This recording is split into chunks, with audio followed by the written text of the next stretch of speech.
থেকে কে কোথায় থাকবো কেউ জানে না। কে কোথায় থাকবে জানি না, কিন্তু আমার রেজাল্ট খারাপ হলে দাদা বলেছে আমি বিয়ে দিয়ে দেবে। এই বাবা মা দাদা এদের যেন খেয়ে কোনো কাজ নেই। রেজাল্ট একটু খারাপ হলো তো বিয়ে দিয়ে দাও। ঠিক বলেছিস, এরা যেন বিয়ে দেওয়ার জন্য ছেলে ঠিক করে রেখেছে। যাই হোক, ওসব কথা বাদ দে।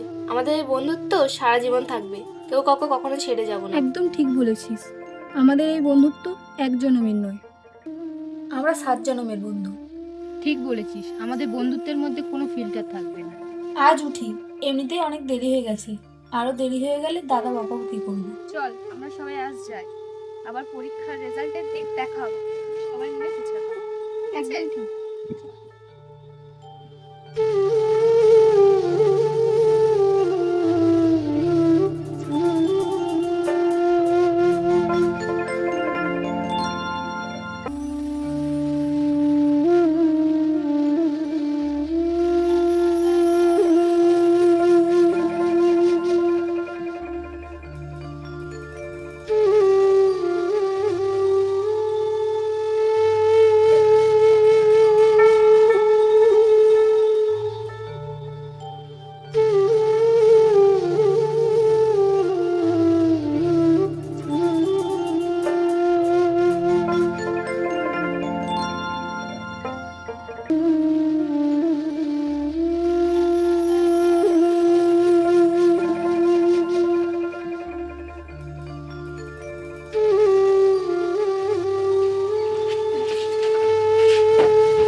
কোথায় ছিলিস এতক্ষণ?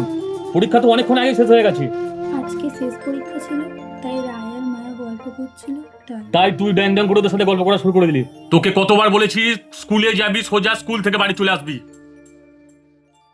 বন্ধু বাদ যাচ্ছে, যা ঘরে যা। দেখ দাদা, তুই সবসময় আমাকে এইভাবে বকতে পারিস না, একদিন তো দেরি মুখে ছোবড়া, যা ঘরে যা।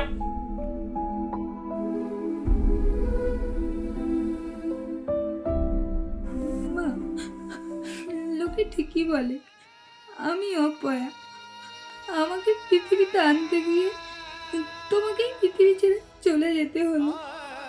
কোনোদিন মা বলে কাউকে ডাকতে পারিনি, একটু বড় হতে বাবা তুমিও চলে গেলে, রেখে গেলে এইরকম একটা দাদার কাছে, যে হাতে ওকে প্রতি বছর রাখি পড়ে, সেই হাতে যে কতবার মার খেয়েছি। আর ভালো লাগছে না, এবার আমারও তোমাদের কাছে চলে যেতে ইচ্ছে করছে। রাই, মায়া, তোরা আমাকে ক্ষমা করে দিস। তোরা ভাবিস আমি খুব শক্ত, কিন্তু আমার শক্তি হলো মেকআপের মতো, ধুয়ে ফেললে কিছুই থাকে না। আমি চেষ্টা করব তোদেরকে দিয়ে কথা রাখার। আমরা 7 জনের বন্ধু থাকবো ঠিকই, কিন্তু সরি, এই জন্মে তোদেরকে বেশি টাইম দিতে পারলাম না। বাকি 6টা জন্মে নিশ্চয়ই দেব।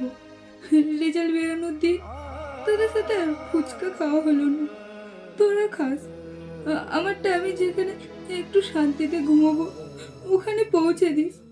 বিদায় বন্ধু, বিদায় দাদা, তোর অবাধ্য ছোট বোন আর তোকে বিরক্ত করবে না। বিদায় পৃথিবী।